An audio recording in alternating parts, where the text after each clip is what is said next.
వచ్చేసరికి ఎలాంటి పరిస్థితుల్లోనైనా ఒకటవుతామని చెప్పడానికి ఇదంతాను.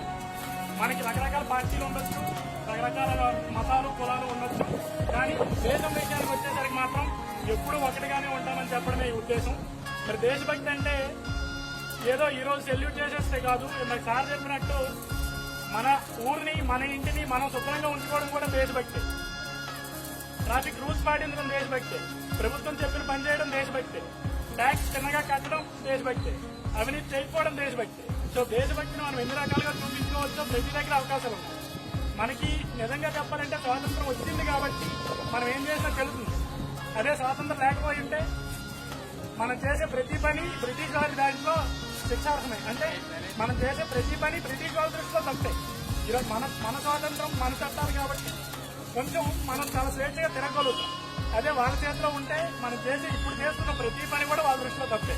మన పంట పండించినా వారికి ఇవ్వాలి.